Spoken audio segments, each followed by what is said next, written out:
Good morning everyone. आपका chapter 7 चल रहा है weather, climate and adaptations. Weather मैंने आपको बता दिया था व्हाट इज़ वेदर।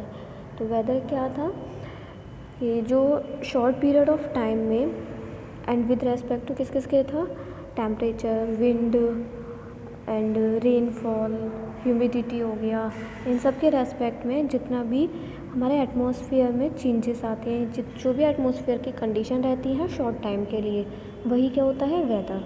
अब आज हम देखेंगे क्लाइमेट। क्लाइमेट क्या होता है।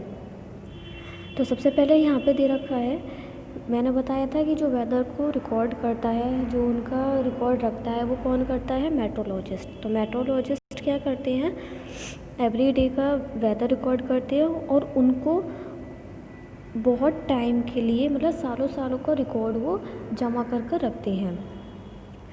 ठीक है। तो जो इनका एक वेदर का पैटर्न बन जाता है किसी भी प्लेस का, वो भी बहुत ज़्यादा टाइम तक का, उसी को क्या बोला जाता है, क्लाइमेट।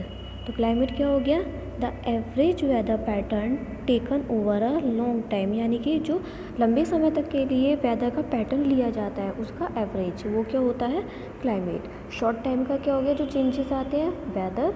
और क्लाइमेट क्या हो गया, जो लॉन्ग टाइम में चेंजेस आते हैं, उसको क्या बोला जाता है, क्लाइमेट बोला जाता है। अब यहाँ पे दे रखा है आपको आगे कि अगर किसी भी प्लेस का हमने बोल दिया कि टेम्परेचर बहुत ज़्यादा है, मतलब हर टाइम टेम्परेचर ज़्यादा रहता है उसमें, ठीक है, हाई रहता है, तो फिर हम क्या कह सकते हैं, we can say that the climate of that place is hot. Climate कैसे होगी उस प्लेस की, हॉट होगी। और अगर हम कहते हैं कि कहीं पे हर टाइम रेनफॉल ही होती रहती है, मतलब ज़्यादातर टाइम पे रेनफॉल होती रहती है, तो वहाँ का क्लाइमेट कैसा होगा, हॉट एंड वेट होगा। अब यहाँ पे नीचे जो आपको टेबल दे रखी है 7.2 और 7.3, इसमें दो जगह दी गई है, एक तो श्रीनगर और तिरुवनंतपुरम, केरल की है, और वो कहाँ की है, जम्मू कश्मीर। तो आपको यहाँ पे क्लाइमेट की इन्फॉर्मेशन दी हुई है। तो आपको सबसे पहले करना क्या है, दो तरीके से करना है। देखो यहाँ पे इससे पहले जो एक टेबल आई थी जिसमें हमने वेदर की करी थी, तो उसमें क्या था, हमें पर डे का निकालना था वेदर, उसमें हमने डेट ली थी। बट इसमें क्या लिया है हमने, जनवरी, फरवरी, मार्च, अप्रैल, इसमें हमने पूरे मंथ का लिया है। तो पूरे मंथ का पहले हमने श्रीनगर का यहाँ पे डेली का जो भी मिनिमम टेम्परेचर होगा और मैक्सिमम टेम्परेचर होगा उसको निकालना है, और उसका भी हमें क्या निकालना है, एवरेज निकालना है। एवरेज से ही पता चलेगा, ठीक है। पूरे 1 मंथ का मतलब 30 डेज़ का जितना भी आएगा टेम्परेचर, उसको ऐड करो और 30 से डिवाइड कर दो, तो वो आपका यहाँ पे सबका दे रखा है, ये श्रीनगर का दे रखा है। तो पहले तो हमें पर मंथ का निकालना है, और उसके बाद जो भी उन्हें मिनिमम और मैक्सिमम टेम्परेचर आएगा फिर उसको हमें अलग निकालना है, जो भी आ गया उसका फिर हमें दोबारा से एवरेज निकालना है, वो हो जाएगा टोटल रेनफॉल हो जाएगी। ऐसे यहाँ पे तिरुवनंतपुरम की दे रखी है, मिनिमम और मैक्सिमम टेम्परेचर हो गया, और फिर टोटल जो भी रेनफॉल होगा उसको निकालना है, तो वो आपको एवरेज करना है। क्लाइमेट, बस डिफरेंस इतना ध्यान रखना, वेदर में जो हम करते हैं वो पर डे का करते हैं, और क्लाइमेट में हम पर मंथ का करते हैं, क्योंकि पूरे 1 मंथ का डेज़ निकाल लेंगे और उसके बाद उसका एवरेज कर देंगे, तो वो क्या निकल के आ जाएगा, हमारा क्लाइमेट निकल के आ जाएगा। तो डिफरेंस दोनों में बस इतना है, वेदर क्या होता है, जो हमारे एटमॉस्फेयर में चेंजेस होती है शॉर्ट पीरियड ऑफ टाइम, और क्लाइमेट क्या होता है, एवरेज वेदर पैटर्न होता है, और वो भी कब का, लॉन्ग पीरियड ऑफ टाइम, यानी कि लॉन्ग टाइम के लिए जो वेदर का एवरेज निकाला जाता है वो क्लाइमेट हो जाता है। अब जो आपकी टेबल 7.2 और 7.3 थी, उससे आपको दोनों में डिफरेंस पता चल गया होगा, जम्मू एंड कश्मीर और केरल में, ठीक है। जम्मू और जो केरल है वो रीजन कैसा है, ज़्यादा हॉट एंड वेट होता है in comparison to Jammu and Kashmir. फिर आगे ये दे रखा है कि जो वेस्टर्न रीजन होता है, यानी कि वेस्ट साइड का होता है, फॉर एग्जांपल राजस्थान, वहाँ का तो क्लाइमेट आपको पता है, टेम्परेचर बहुत ज़्यादा हाई होता है वहाँ पे, और विंटर के टाइम पे वहाँ पे मतलब कुछ महीनों के लिए केवल टेम्परेचर बहुत ज़्यादा लो हो जाता है, और वहाँ पे ज़्यादा रेनफॉल भी नहीं होती है, ठीक है। इसलिए वहाँ का क्लाइमेट कैसा होगा, हॉट एंड ड्राई होगा। और जो नॉर्थ ईस्टर्न पार्ट होता है वहाँ का क्लाइमेट किस तरीके का होता है, वेट होता है, क्योंकि वहाँ पे रेनफॉल ज़्यादा होती है, तो वहाँ का क्लाइमेट कैसा होगा, वेट होगा, ठीक है। तो जो वहाँ पे चेंजेस आते हैं डे टू डे हो गया या आर टू आर, वो तो हो गया वेदर। और जो लॉन्ग पीरियड ऑफ टाइम में चेंजेस आते हैं वो क्या हो गया, वेदर हो गया। फिर आपका आगे दे रखा है climate and adaptation. Climate and adaptations, तो क्लाइमेट तो मैंने बता दिया। यहाँ दे रखा है क्लाइमेट का जो सबसे ज़्यादा इफेक्ट पड़ता है वो लिविंग ऑर्गेनिज्म पे भी पड़ता है। किस तरीके से, क्योंकि जो एनिमल्स होते हैं तो अडेप्टेशन का मीन्स होता है कि जो भी हमारा सीज़न है या जो भी क्लाइमेट है उसके अकॉर्डिंग जो लिविंग ऑर्गेनिज्म अपने आप को ढालते हैं वहाँ पे रहने के लिए, वही क्या होता है, अडेप्टेशन। ये 6th क्लास में भी आया था।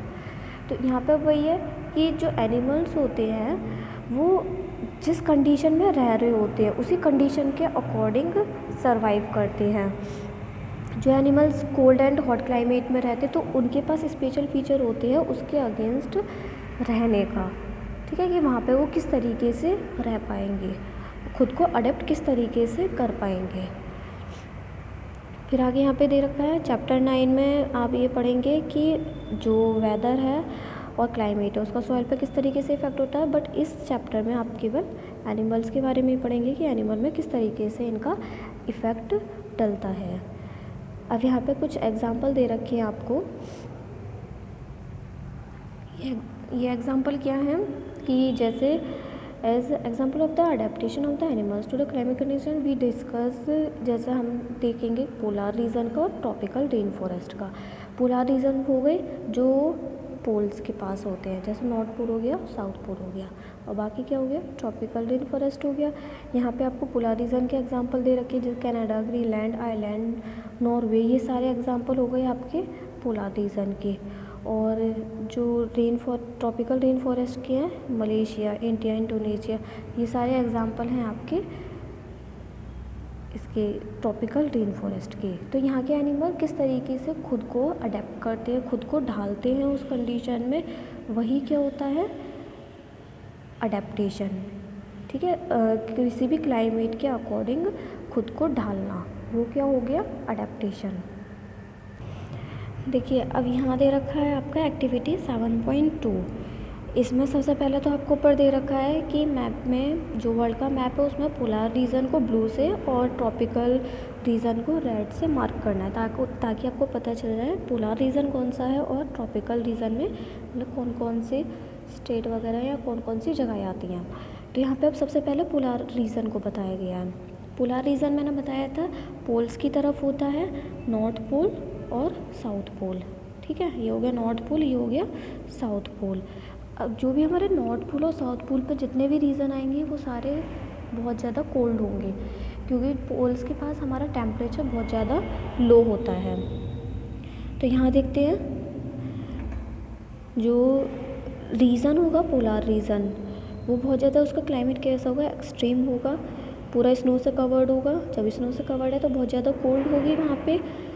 फिर यहाँ दे रखा है कि 6 मंथ तक तो वहाँ पे सन मतलब रहता ही नहीं है और ना ही वहाँ पे मतलब राइज़ होता है। तो वहाँ पे जब सन ही नहीं होगा तो बहुत ज़्यादा ठंड होगी। टेम्परेचर कितना रहता है वहाँ का, -37 डिग्री सेल्सियस, जो कि इससे भी लो रहता है। और माइनस में जितना कम होता चला जाए उतनी ज़्यादा हमारी ठंड बढ़ती चली जाएगी। तो ये बहुत ज़्यादा लो टेम्परेचर है। अब वहाँ के एनिमल किस तरीके से सर्वाइव करते हैं, उस कंडीशन में किस तरीके से रहते हैं, यहाँ पे हम उसको देखेंगे इस एक्टिविटी 7.2 में, ठीक है। यहाँ जो एग्जांपल लिए गए हैं वो लिया है एक तो पोलर बियर और पेंगुइन का, सब जानते होंगे पोलर बियर और पेंगुइन। इसमें सबसे पहले हम पढ़ेंगे पोलर बियर का। तो पोलर बियर क्या होता है, वाइट फर होते हैं उनके ऊपर, वो किस चीज़ में उनको हेल्प करते हैं, जो मतलब स्नो होती है वो भी वाइट कलर की होती है, तो वहाँ पे वो इजीली हमें नहीं दिख पाते हैं, विजिबल नहीं हो पाते हैं, क्योंकि उनके ऊपर भी वाइट कलर का फर होता है, उसके साथ मिक्स हो जाते हैं तो वो हमें नहीं दिख पाते हैं। अब जो इनकी ये वाइट फर होती है इनको किस चीज़ में हेल्प करते हैं, किस चीज़ में प्रोटेक्ट करने के लिए हेल्प करते हैं। तो ये किस चीज़ में हेल्प करते हैं उन्हें, उनके प्रीडेटर्स होते हैं जो कि शिकार करने वाले होते हैं, ठीक है। तो उसका शिकार करने से वो बच जाते हैं, उसी के साथ मिक्स हो जाते हैं। दूसरी चीज़ अपने प्रे यानी कि जो भी उनका शिकार होगा उसको पकड़ने में भी उनको हेल्प करेंगे, क्योंकि जो भी जिसको भी वो खाता है, पोलर बियर को नहीं देख पाएगा पोलर बियर, बट उसको इजीली देख लेगा तो वो कैच कर लेता है। और दूसरा अब इसमें है कि कोल्ड जो बहुत ज़्यादा ठंड होती है उससे बचने के लिए उसको क्या चीज़ हेल्प करती है, उनके थिक लेयर ऑफ फर, यानी कि जो फर होता है वो भी बहुत ज़्यादा थिक लेयर में होते हैं, 2 लेयर होती है जो अब उनको कोल्ड से बचाने के लिए हेल्प करती है। आगे है उनके स्किन के अंदर भी बहुत ज़्यादा फैट होता है, और फैट क्या करता है, उनको इंसुलेट करने के लिए, मतलब उनको गर्माई देने के लिए फैट हेल्प करता है। ठीक है, फिर आगे दे रखा है physical activities on warm days necessities cooling, यानी कि जो फिज़िकल एक्टिविटीज़ होती हैं वार्म डेज में उनको कूल करने के लिए हेल्पफुल करते हैं। तो पोलार बियर क्या करते हैं, स्विमिंग करने के लिए जाते हैं, ये गुड स्विमर भी कहलाए जाते हैं। इनके पॉज बहुत ज़्यादा वाइड एंड लार्ज होते हैं, पॉज होते हैं जो पंजे चौड़े होते हैं, जो कि उनको एक तो स्विमिंग में हेल्प करते हैं और साथ ही साथ उनको स्नो पे खड़े होने में भी, मतलब स्नो पे चलने में, बर्फ़ पे चलने पे भी हेल्प करते हैं। फिर आगे दे रखा है व्हाइल स्विमिंग अंडर वाटर, मतलब स्विमिंग अंदर करते करते जब उन्हें ज़्यादा गर्मी लगती है तो वो अंदर मतलब ठंडक रहना चाहते हैं, तो वो क्या करते हैं, पानी के अंदर ही अपनी नोस्ट्रिल को क्लोज़ कर लेते हैं। ये एक उनकी क्वालिटी होती है, अपनी नोस्ट्रिल को क्लोज़ कर लेते हैं और वाटर के अंदर वो लंबे समय तक रहते भी हैं।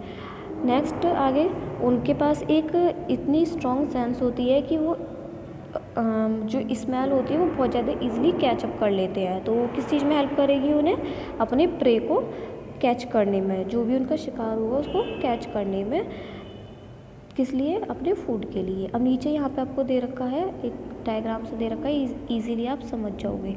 देखो इसमें सब क्या क्या दे रखा है, बीच में तो हो गया पोलार बियर, पहले यहाँ पे इसका एक दे रखा है, इसमें क्या होते हैं, वाइट फर होते हैं। ठीक है, तो ये किस चीज़ में हेल्प करेंगे, एक तो उन्हें विजिबल होने से बचाएंगे, मतलब वो नहीं चमक पाएंगे, किससे, प्रीडेटर से, जो उनका शिकार करने के लिए आएंगे उससे, और दूसरा ये अपने शिकार को भी अच्छे से, मतलब जो भी इनका भोजन वगैरह होगा उसको अच्छे से कैचअप कर लेंगे। दूसरा इनमें थिक लेयर होती है फर की, 2 थिक लेयर होती है, वो किस चीज़ में हेल्प करती है, वार्म रखने में। नेक्स्ट इनमें फैट होता है स्किन के अंदर, वो किस चीज़ में हेल्प करता है, इन्हें इंसुलेट करने के लिए, मतलब इनको बहुत ज़्यादा कोल्ड से दूर रख के वार्म रखने के लिए। और क्या है इसका, ये बताया था, इनके जो क्लॉज यानी कि जो पंजे होते हैं वो बहुत ज़्यादा चौड़े होते हैं, उनको हेल्प करने में हेल्प करते हैं, वॉक करने में हेल्प करते हैं, आइस पे वॉक करने में और स्विमिंग करने में। और लास्ट इसमें था कि इनकी जो स्मेल की सेंस होती है वो बहुत ज़्यादा स्ट्रॉन्ग होती है, जिससे ये अपने प्रे को बहुत ईजीली कैच कर लेते हैं। तो ये सारे जितनी भी क्वालिटी है ये पोलार बियर की है, और साथ में उनके ये भी बता रखा है कि वो किस चीज़ में उनको हेल्प करते हैं, जो भी उनकी क्वालिटी है। अब आगे एक और अदर एग्जांपल ले रखा है पोलार बियर के साथ साथ पेंगुइन का। तो पेंगुइन में भी क्या होता है, उनकी कैसे होते हैं, वाइट होते हैं, दूसरा थिक स्किन होती है, मतलब बहुत मोटी स्किन होती है, फैट होता है जो कि उन्हें कोल्ड से बचा के रखता है। यहाँ पे नीचे आप ये देख रहे होगे पिक्चर, इसमें क्या है, ये सारे एक साथ चलते हैं। अब कभी भी आप टीवी वगैरह या कहीं भी पिक्चर देखोगे तो ये क्या होता है, ग्रुप में चलते हैं। किस वजह से, क्योंकि आपने कभी मतलब फील करा होगा, जब हम एक किसी हॉल में मान लो 2-3 लोग हों तब ज़्यादा ठंड सी रहती है, लेकिन अगर उसमें काफ़ी सारे लोग हों तब हमें ठंड इतनी ज़्यादा फील नहीं होती है। तो इसी तरीके से ये भी करते, ग्रुप में चलते हैं ताकि ये गर्माई इनके आसपास रहे, एक दूसरे को गर्माई भी प्रोवाइड करा सके, इसीलिए ये हमेशा ग्रुपिंग में चलते हैं।